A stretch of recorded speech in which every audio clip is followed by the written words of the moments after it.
Bismillahirrahmanirrahim. Today we will discuss about Kingdom पंजाई। जैसा कि हमने पहले लेक्चर में बताया था कि दुनिया के सारे जानदार साइंसदानों ने 5 बड़े ग्रुपों में तकसीम किए हैं। तो उसमें हमने पहला जो ग्रुप था वो था किंगडम मोनेरा, वो हमने एक्सप्लेन किया है और आज हम एक्सप्लेन करेंगे किंगडम पंजाई। तो किंगडम पंजाई में जानने के लिए ज़रूरी है कि जैसा भी कोई पंजाई का नाम ले ले तो हमारे जहन में उसका कुछ ना कुछ नक्शा ज़रूर होना चाहिए। तो मेरे ख़्याल में हम सब लोगों ने मशरूम देखा होगा। Mushroom is a representative of kingdom fungi. इसके अलावा यीस्ट जो हमारे लिए वाइन्स भी बनाता है, बेकरीज में भी इस्तेमाल होता है, वो भी एक फंजाई है। तो these are the 2 main examples, mushroom and yeast. They represent fungi and they are included in kingdom fungi. Now we have to start and see the main characteristics of kingdom fungi. Fungus is singular while fungi is plural. Fungi और heterotrophic, it's mean that fungi में chlorophyll नहीं होता और वो अपने खुराक दूसरे organism से लेते हैं। मिसाल के तौर पर fungi can be differentiated into 3 groups, fungi और heterotrophic, so they cannot make their own food, so how they get their food, वो अपना खुराक कहाँ से लेते हैं। तो इसको जानने के लिए ज़रूरी है कि हम हेट्रोट्रॉफिक जानें। हेट्रोट्रॉफिक का मतलब है those organism which do not prepare their own food and which obtain their food from other living or non-living organisms. So fungi अपना खुराक खुद तैयार नहीं करते तो वो अपना खुराक दूसरे जानदारों से लेते हैं। लिहाजा फंजाई के 2 टाइप्स हैं, पैरासाइट फंजाई, सेप्रोपाइट फंजाई। पैरासाइट उन ऑर्गेनिजम्स को कहते हैं जो ऑर्गेनिज्म दूसरे जानदारों से अपना खुराक हासिल करते हैं। मिसाल के तौर पर फंजाई दूसरे ऑर्गेनिज्म लाइक प्लांट्स जो कि जानदार है उनसे खुराक हासिल करते हैं, तो दूस फंजाई और parasite. The second one is saprophyte. Fungi अपना खुराक डेड ऑर्गेनिज्म से भी हासिल करते हैं। मिसाल के तौर पर एक प्लांट ख़त्म हुआ, वो ज़मीन में पड़ा और ज़मीन में पड़ने के बाद वो फासिल बना। तो फासिल क्यों बना? क्योंकि फंजाई ने उस प्लांट से अपना खुराक एब्जॉर्ब किया। So those organisms which obtain food from dead organisms, these organisms are called saprophyte. बाज़ organisms ऐसे भी होते हैं कि वो अपने होस्ट से खुराक भी लेते हैं और उसमें बीमारियां भी पैदा करते हैं। तो ऐसे organisms जो दूसरे ऑर्गेनिज्म से खुराक भी लेता है और उसमें बीमारियां भी पैदा करते हैं, तो those organisms are called pathogen. अक्सर ऑब्जेक्टिव में आता है what is pathogen. Pathogen those organisms which cause diseases in humans are called pathogen. Fungi एक पैथोजेन भी है क्योंकि इंसानों में बहुत से बीमारियां काज करता है। आगे जाकर हम मजीद पढ़ेंगे। The body of fungi is called thallus. Fungi के बॉडी को थैलस कहते हैं। क्यों थैलस कहते हैं? Thallus any structure which can not be differentiated into leaves, stem and roots. किसी भी प्लांट्स की ऐसी जिस्म, ऐसी बॉडी जिसमें हम ये नहीं कह सकते कि ये लीव्स है, ये स्टेम है और ये रूट है, तो ऐसे बॉडी को थैलस कहते हैं। Fungi are mainly stationary, it's mean that fungi हरकत नहीं कर सकते। The study of fungi is called mycology. जैसा कि हम कहते हैं कि the study of bacteria is called bacteriology, the study of fungi is called mycology, while the study of plants is called botany, the study of animals is called zoology. So the study of fungi is called mycology. Fungi अपना खुराक कैसे हासिल करते हैं? तो fungi अपना खुराक, suppose this is an organism, the fungi grows on that organism. यहाँ पर फंजाई ग्रो हुआ तो ये फंजाई स्पेशल रूट्स की मदद से, दैट इज कॉल्ड राइजाइड, वो राइजाइड उस ऑर्गेनिजम्स के साथ टच करते हैं और उनसे अपना खुराक चूसते हैं, एब्जॉर्ब करते हैं। This is called absorptive mood. मिसाल के तौर पर ये एक प्लांट है, यहाँ पर फंजाई ग्रो हो गया तो ये फंजाई इसमें अपनी जेल लाइक स्ट्रक्चर अंदर करते हैं और उससे खुराक चूसते हैं, एब्जॉर्ब करते हैं। This is called absorptive mood off nutrition. Fungi और प्लांट के दरमियान बहुत से डिफरेंस है, but the big difference between plants and fungi, the first one is fungi are heterotrophic while the green plants are autotrophic. The second one is the Silvala plants is made of cellulose. Cellulose is a special chemical and that is present in the cell wall of plants, while the cell wall of fungi ये cellulose से नहीं बल्कि chitin से बना होता है। Cellulose fungi के cell wall में नहीं होता, लिहाजा इन दो खसूसियात की वजह से फंजाई मेनली प्लांट से मुख्तलिफ है। शुरू में ये किंगडम फंजाई भी प्लांट में रखा गया था, लेकिन फिर जब ये बात पता चली तो इसके लिए अलग किंगडम बना दिया गया। नाउ अब हम आते हैं कि फंजाई कहाँ पर होगी, हम कहाँ देखेंगे कि फंजाई है या नहीं। तो mostly fungi are found in shady places and humid places, ऐसी जगह जिसमें कुछ ना कुछ वाटर की नमी मौजूद हो, उसमें कुछ ना कुछ साया मौजूद हो और उसमें कुछ ना कुछ डेड ऑर्गेनिजम्स या डेड रिमेन्स हो, तो उन ऐसी जगहों में फंजाई मौजूद होगी। नाउ हम आते हैं the body structure of fungi. जैसा कि मैंने पहले बताया, the body of fungi is called thallus. Fungi के बॉडी को थैलस कहते हैं। थैलस किसे कहते हैं? कोई भी ऐसा स्ट्रक्चर जिसमें ये डिफरेंशिएशन नामुमकिन हो कि ये लीव्स है, ये स्टेम है और ये राइजाइड है। ऐसा स्ट्रक्चर जिसमें हम लीव्स, स्टेम और रूट्स को डिफरेंशिएट नहीं कर सकते, तो ऐसे स्ट्रक्चर को थैलस कहते हैं। Now the body of fungi is called mycelium. There is a big difference between mycelium and thallus. Thallus is a phenomena that is used for any body that we cannot differentiate into roots, leaves and stem. But the body of fungi is called mycelium. It is the specific name for the body of fungi. The body of fungi is called mycelium and it consists of three main parts. The first one is the root-like structure of fungi that is embedded into the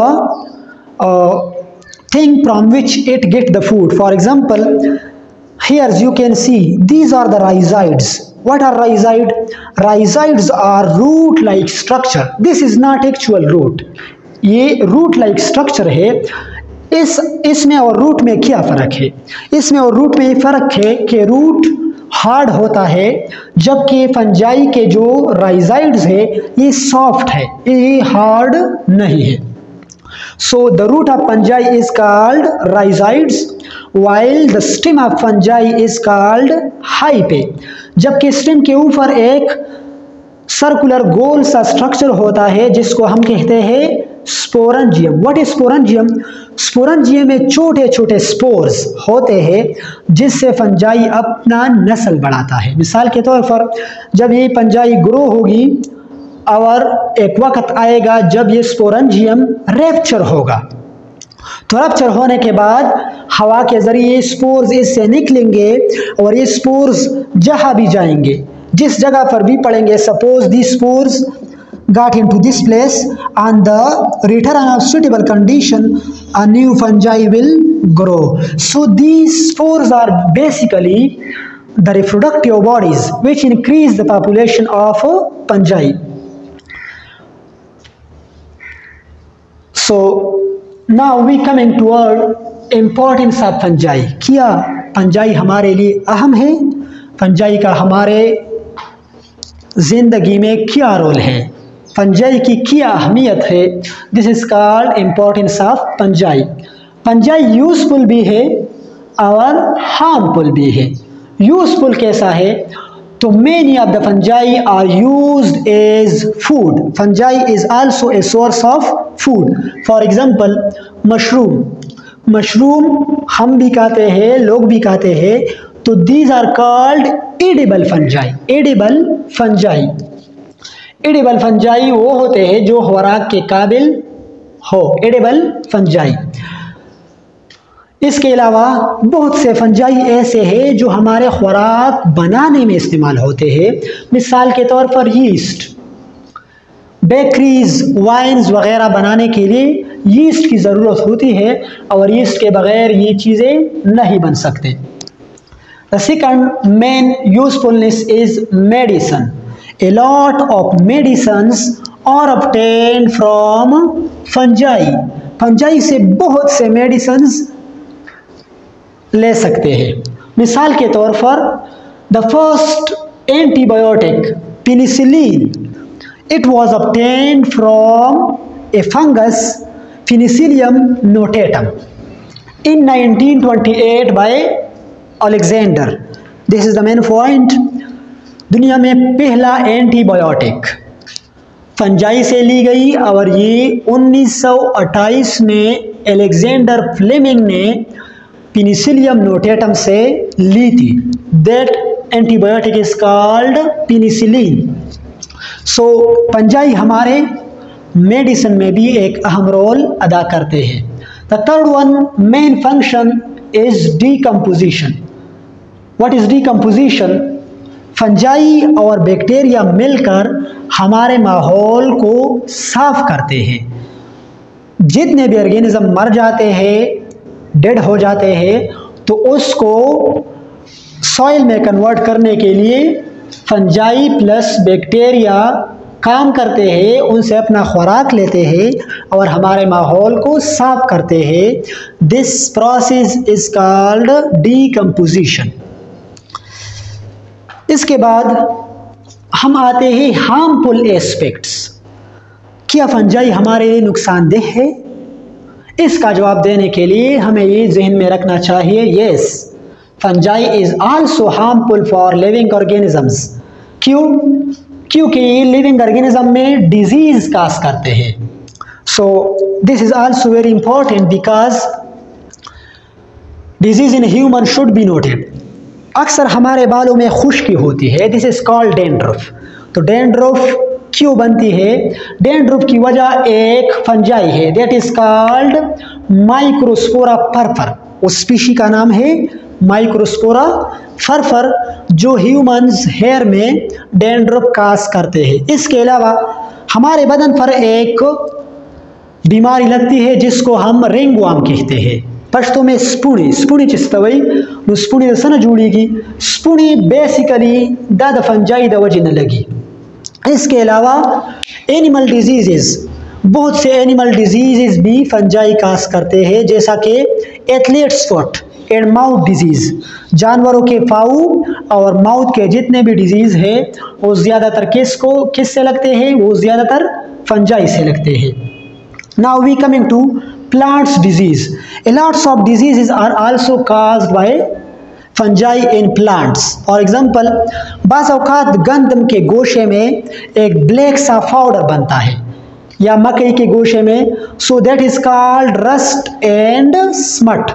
You should note that rust and smut are caused by fungi. इसके अलावा powdery mildews, downy mildews of tomato, these are also caused by fungi. So these are the diseases caused in humans and plants. Now we are coming toward the classification of fungi.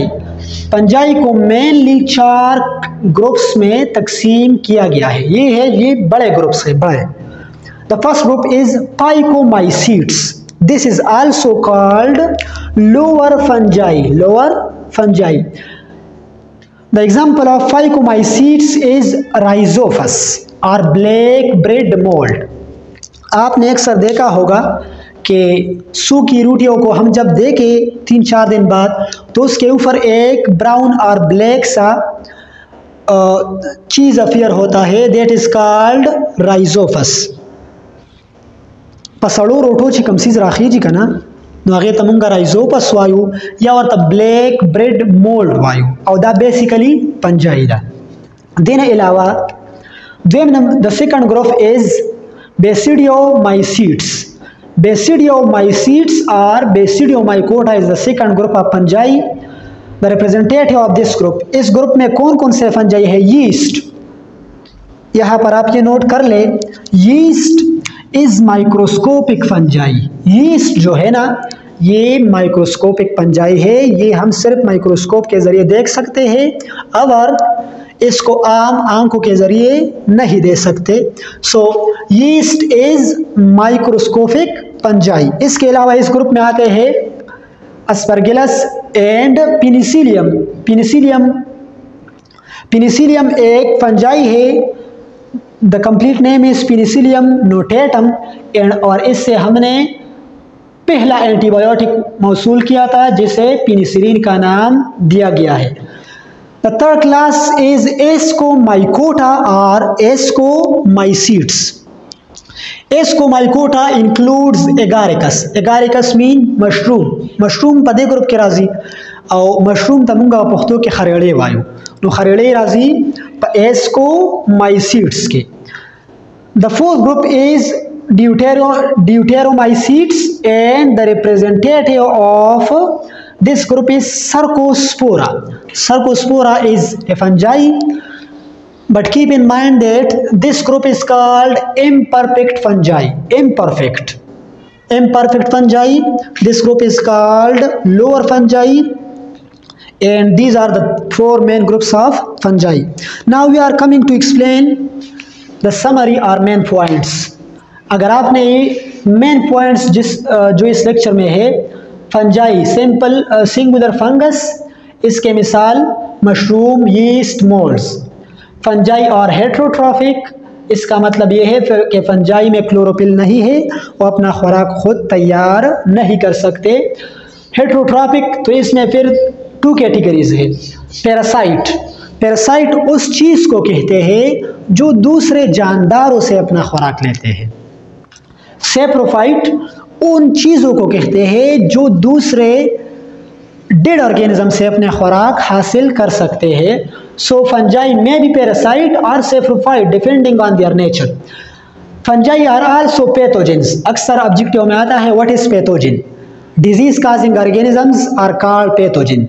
जो organisms दूसरे organisms में बीमारियां पैदा करते हैं तो बीमारियां पैदा करने वाले ऑर्गेनिजम्स को पैथोजेन कहते हैं. इसके अलावा the study of mycology is the study of fungi is called mycology and the cell wall of fungi is made of chitin. Note this point. The body of fungi is called mycelium. The roots of fungi are called rhizoids. You should also know about, you should keep in mind these diseases of humans and plants. क्योंकि बाद औकात आता है कि which one of the following is caused by fungi. आपको 3-4 choices दिए होंगे कि इसमें कौन सी बीमारी फंजाई से काज होती है, तो आपने ये बीमारियां वगैरह को भी याद रखना चाहिए. इसके अलावा ये point, the first antibiotic was obtain from dash fungi. The first antibiotic was penicillin.